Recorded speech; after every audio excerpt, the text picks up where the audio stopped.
Lagos never sleeps. Not at midnight. Not at 2 in the morning.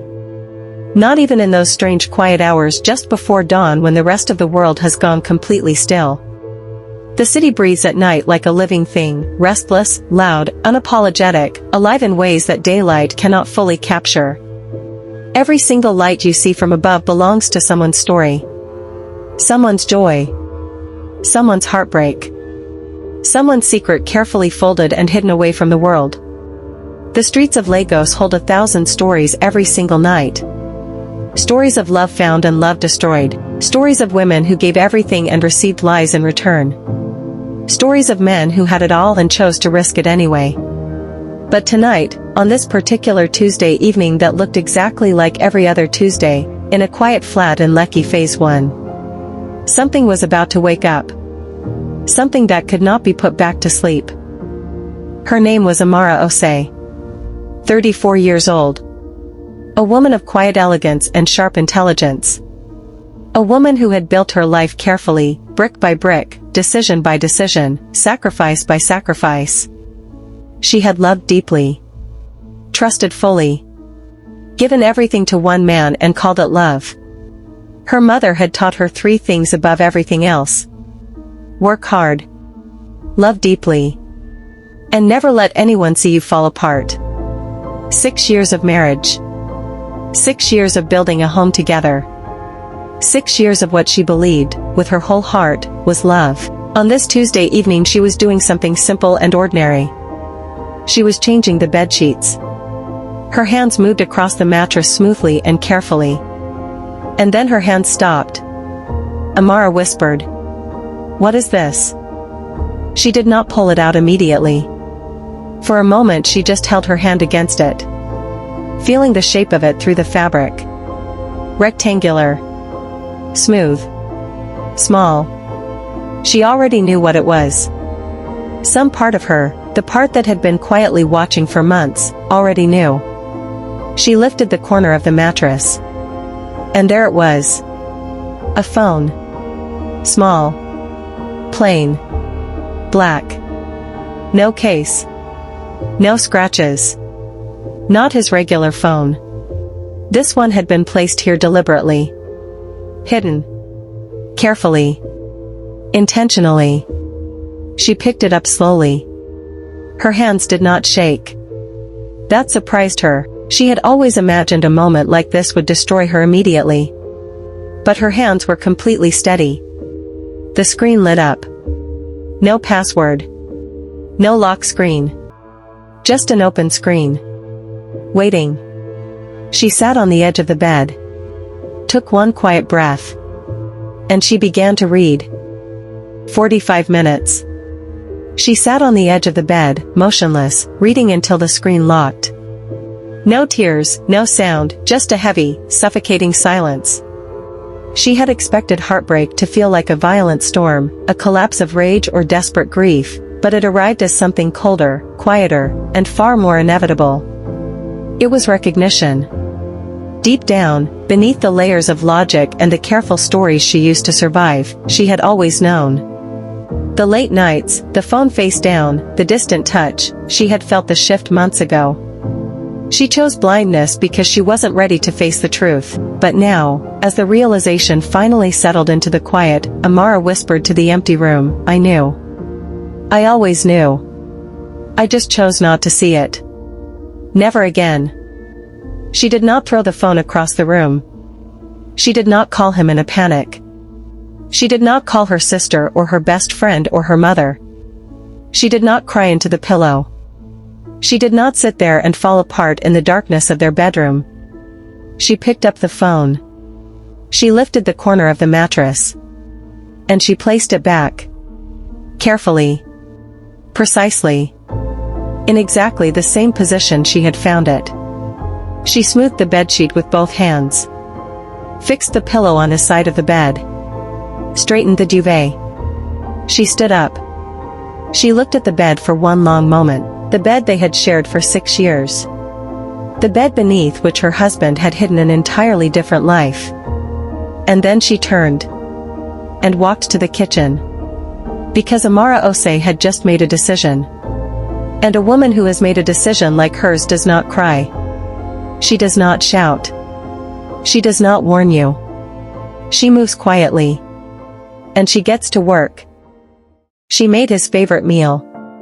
Egusi soup, rich and thick and fragrant, the way his mother used to make it on Sunday afternoons in their family home in Benin City. Fresh fish. Extra pepper the way he liked it. She moved around that kitchen with complete calm. Chopping and stirring and seasoning. Tasting and adjusting. Every single dish prepared with the full focused attention of a woman who knew exactly what she was doing tonight. And exactly why. She was not cooking for him out of love. She was not cooking for him out of habit. She was cooking because she needed tonight to look exactly like every other Tuesday night. She was cooking because the most dangerous thing she could do right now was let him suspect anything. She was cooking because the plan she was already forming in her mind required him to feel completely safe. Completely unsuspecting. Completely at ease. Amara stirred the pot slowly and spoke softly to herself. Enjoy it, Emeka. Enjoy every single last drop. Because things are about to change. He came home at 7:30. Exactly as he always did. She heard his key in the lock. She heard the door swing open. She heard him drop his bag by the entrance, that familiar heavy thud she had heard 1,000 times. He loosened his tie as he walked into the living room. Rolled up his sleeves. And stopped. The flat smelled extraordinary. Rich and warm and deeply familiar. His mother's kitchen transported to Lekki. She heard his sharp intake of breath. She heard the smile in it. Emeka called out from the living room with genuine delight. Amara. Something smells absolutely incredible in here. Is that egusi? Tell me that is egusi. Amara called back from the kitchen, voice perfectly warm and calm. Your favorite. Come and sit down. It is almost ready. She heard him laughing to himself as he made his way to the kitchen. He appeared in the doorway. Handsome. Relaxed. Completely at ease. The look of a man who had no idea. She smiled back at him. And her smile was perfect. He crossed the kitchen in 3 easy strides. He walked up behind her at the stove and wrapped his arms around her from behind. His chin rested on her shoulder. His voice dropped low and warm beside her ear. It was his signature gesture. The one that had made her fall in love with him in the early days. The one that had always made her feel safe and chosen and loved. It did not feel that way tonight. Tonight she felt his arms around her and she thought about all the other places those arms had been. All the other moments those arms had held someone else. All the other evenings this same man had stood behind another woman in another kitchen. She kept her body completely still. She kept her breathing completely even. She kept the smile on her face. Emeka whispered softly, his voice low and intimate. You know something? You are the only woman I will ever love. Amara turned her head slightly, voice soft and warm. I know. She meant something entirely different. They sat down to dinner together at 8 o'clock. He talked about his day. A difficult client who kept changing his mind about a property deal. He was funny about it. He had a gift for storytelling, for finding the comedy in everyday frustration. She listened. She asked questions at the right moments. She laughed when he was funny. She shook her head sympathetically when he needed it. Everything was completely normal. Warm. Comfortable. Easy. Just like any other Tuesday evening in their home. Except it was not, because the woman sitting across from Emeka Ose at that candlelit dinner table was no longer the same woman he had deceived for 2 years. The Amara who had trusted him completely, who had believed in him without question, who had looked at their life together and called it enough, she was gone. What sat across from him now was something different entirely. Clarity. Purpose. A plan. Emeka leaned back in his chair, satisfied. I have to say, this is honestly the best egusi you have ever made. I am completely serious. This is perfect. Everything about this is perfect. Amara smiled and met his eyes. Good. I wanted tonight to be perfect. The following morning, Amara woke before sunrise and moved through the apartment with the same calm precision she had carried for weeks. Nothing about her expression revealed what she had already decided long ago. While Emeka remained in the shower, unaware that his entire life was quietly beginning to collapse around him, Amara stepped into the hallway and made the first of 3 important phone calls. The call was to Adiz Nwosu, one of the most respected family law attorneys in Lagos, a woman known for her sharp intelligence, quiet authority, and ruthless efficiency in courtrooms where emotions often destroyed weaker people. Amara had met Adiz 2 years earlier during a Women in Business conference, and although they had remained in casual contact ever since, Amara had hidden the lawyer's number beneath another woman's name in her contacts. At the time she had convinced herself it was simply caution, but deep down she now understood the truth. Some hidden part of her had always known this day would eventually arrive. Speaking softly and with complete certainty, Amara informed Adiz that she was ready to begin divorce proceedings immediately. She explained that her decision had not been emotional or impulsive. She had been certain for 3 months already and had only delayed action to ensure every detail was properly arranged first. After calmly scheduling a meeting for the following morning, she ended the call, slipped her phone into her pocket, and returned to the kitchen to prepare breakfast exactly the way she did every other day, as though nothing at all had changed. The second call Amara made that morning concerned money, but by the time she contacted the bank, most of the work had already been done quietly behind the scenes.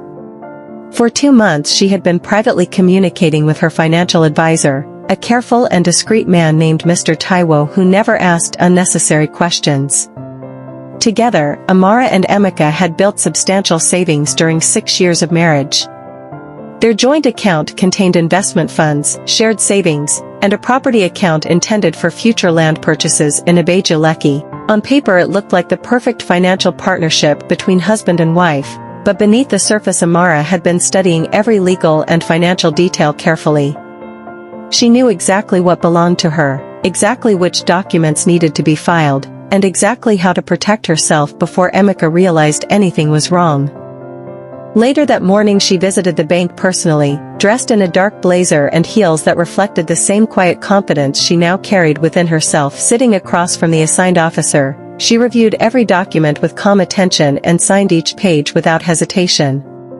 The bank officer, sensing the seriousness of the situation, gently reminded her that once the separation of accounts was finalized, reversing the process would be extremely difficult. Amara did not pause for even a second. She confirmed that she wanted every procedure completed immediately. There was no uncertainty left inside her anymore. The woman who once would have questioned herself had already disappeared somewhere during those painful 90 days of silence, preparation, and emotional discipline. The third call was the one nobody would ever have expected. Not Emeka. Not the people around them. And certainly not Saad herself. Unknown to Emeka, the 2 women had shared a history that stretched back years before he entered either of their lives. They had grown up together in Surulere, attended the same schools, and spent countless afternoons walking home beside each other as girls who believed their friendship would last forever. Life eventually pulled them apart as adulthood introduced different careers, cities, responsibilities, and social circles. Their communication faded slowly over time until months sometimes passed between conversations. Then, 3 months earlier, Saad had suddenly called Amara in tears, barely able to form complete sentences through the overwhelming guilt crushing her voice. During that painful confession, Saad admitted everything about the affair with Emeka, apologizing repeatedly until the word sorry lost all meaning. Amara had listened quietly from beginning to end without interrupting once. She had not screamed, insulted, or broken down. Instead, she understood something that Saad herself could barely comprehend. Saad was not the true architect of the betrayal. She had simply been manipulated by the same man who had deceived his wife so effortlessly for years. When Amara called her again now, Saad expected anger, confrontation, or humiliation. Instead, Amara calmly reassured her and asked for something far more shocking.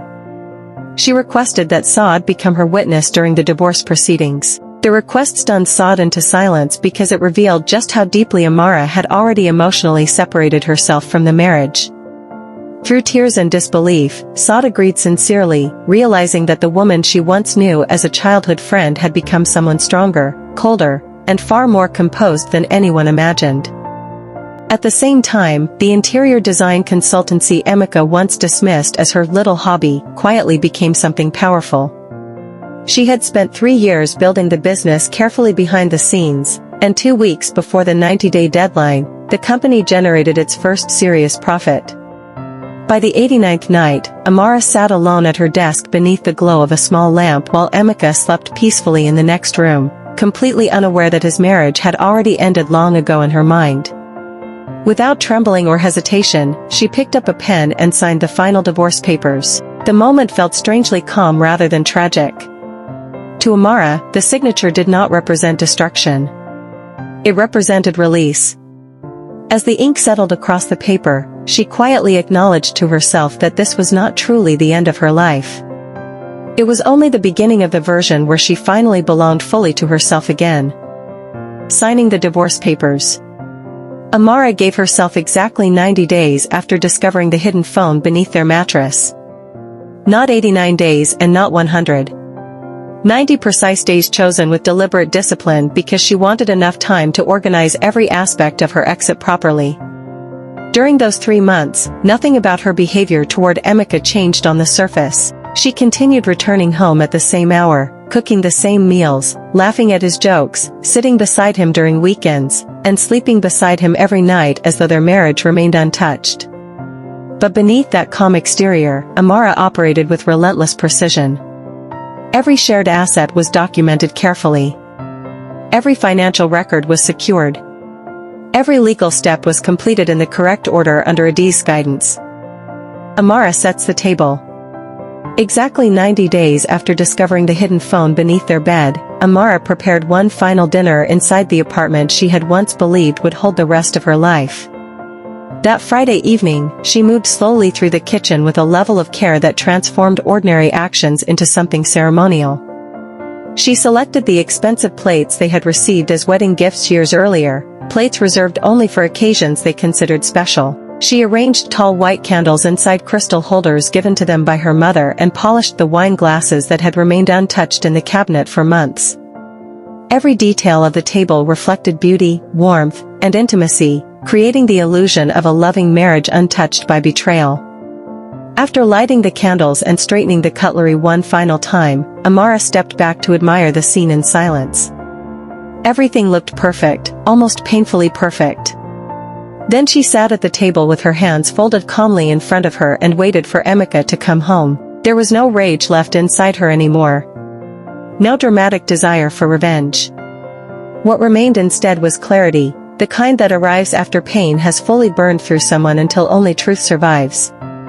She understood that this dinner would become the final chapter of a life she had already emotionally left behind weeks ago, even if Emeka himself still walked toward the apartment believing nothing had changed at all. Emeka arrived home at exactly 7:30 that evening, carrying the same relaxed confidence he always brought through the front door. Amara heard the familiar sounds in sequence, the turning key, the opening door, the soft drop of his bag against the floor. Moments later he entered the living room and stopped immediately at the sight before him.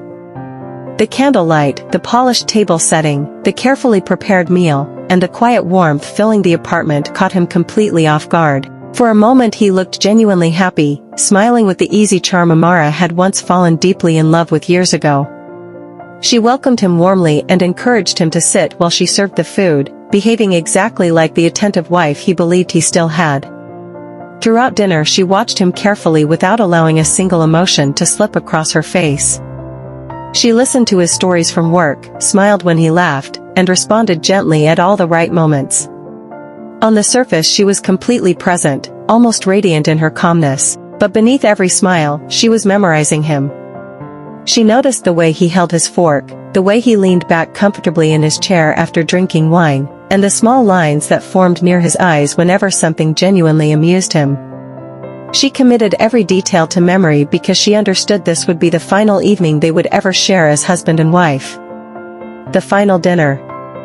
the final illusion. And despite everything he had done, she wanted to remember him clearly, not through anger or hatred, but as someone she once truly loved before the truth destroyed what they had built together. Amara allowed the evening to unfold naturally before making her final move. She waited until Emeka finished eating, poured himself a second glass of wine, and settled completely into the comfort of what he believed was an ordinary Friday night with his wife. The apartment glowed softly beneath candlelight, peaceful enough to make him lower every emotional guard he still had. Then, without changing her expression, Amara reached beside her chair and retrieved a white envelope she had prepared earlier. Slowly and quietly, she placed it at the center of the table and slid it toward him with controlled calmness. Emeka looked down at the envelope first and then back at her, still wearing the faint smile of someone expecting a harmless surprise. There was no tension in his posture yet, no sign that he sensed the destruction waiting inside those pages. Amara held his gaze steadily while the silence stretched between them. Her face revealed nothing beyond quiet composure. For 3 months she had prepared herself emotionally for this exact moment, and now that it had finally arrived, she felt almost detached from the scene unfolding in front of her. When Emeka casually asked what the envelope contained, Amara answered with only a few calm words that landed heavier than shouting ever could. She told him it was his future. Nothing more. Nothing less. The sentence settled over the room quietly, carrying a meaning he still could not fully understand as he reached forward to open the envelope that would dismantle the entire version of his life he thought was still intact. At first Emeka remained relaxed while opening the envelope, expecting perhaps a surprise, a letter, or some harmless document connected to work or finances. But the moment his eyes reached the first page, something shifted visibly inside him. The easy smile disappeared from his face almost instantly. His hands slowed. His breathing changed. He flipped through the pages again with growing confusion and disbelief as the reality settled in front of him piece by piece. Divorce papers. Officially signed. Properly notarized. Already filed with the court 3 days earlier, every document had been completed thoroughly and with unmistakable finality.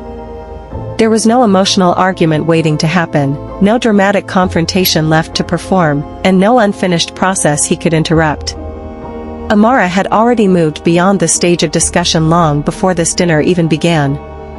Shock spread visibly across Emeka's face as panic slowly replaced confusion. He struggled to process how completely everything had already been arranged without him noticing anything at all. His voice dropped lower with every sentence as he tried desperately to understand what had happened. Meanwhile, Amara remained calm in her chair, watching him quietly as the truth dismantled him in real time. Finally, after his growing panic filled the silence long enough, she told him the truth with chilling simplicity. She had found the hidden phone 3 months earlier. She had read every message, every photograph, every voice note, and every plan connected to the affair. The confession emptied the room of air entirely. Silence settled heavily between them, dense and suffocating. Emeka stared at her as though seeing a completely different woman sitting across the table, someone far colder, stronger, and more prepared than the wife he thought he understood. Amara watched every stage of realization move across Emeka's face with painful clarity. First came denial, the desperate hope that perhaps this situation could still be explained away or softened somehow.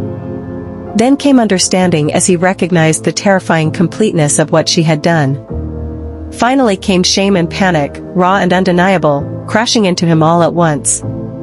He immediately began speaking rapidly, his words stumbling over themselves as desperation overtook whatever composure he still had left. He pleaded with her to listen, insisting that the affair had been a terrible mistake and promising repeatedly that it meant nothing compared to their marriage. He spoke about counseling, second chances, change, and rebuilding. Every sentence carried the frantic energy of a man realizing far too late that he was losing something he had always assumed would remain waiting for him no matter what he did. But Amara did not interrupt him. She allowed him to empty himself completely, listening with the same silence she had maintained throughout the last 90 days. When he finally ran out of words, she rose slowly from her chair with a calmness that made the entire moment feel even heavier.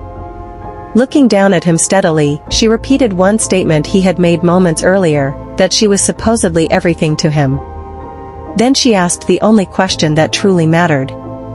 If she had always been everything, why had he treated her like she was nothing? The question was not asked because she needed an answer. She already understood the truth completely. She asked because she wanted the weight of those words to remain with him long after she walked away from the table forever. Amara did not wait for Emeka to respond after asking her final question. She had already reached a place beyond needing explanations, apologies, or emotional closure. The question itself was enough. She wanted him to carry it inside his mind long after the silence of that apartment swallowed him completely. Calmly, she picked up her handbag from the chair beside her and straightened her dress with composed elegance. There was no shaking in her hands, no visible grief, and no uncertainty left in her posture. She stood tall because emotionally she had already left this marriage weeks ago. The woman who once depended on his love for stability no longer existed. During those 90 days she had rebuilt herself piece by piece in silence. The joint bank account had already been separated. The apartment itself had quietly remained in her name for years, a careful legal decision Emeka never bothered questioning because he never imagined she would one day need protection from him. Even the business he used to dismiss as a little project had become profitable and independent.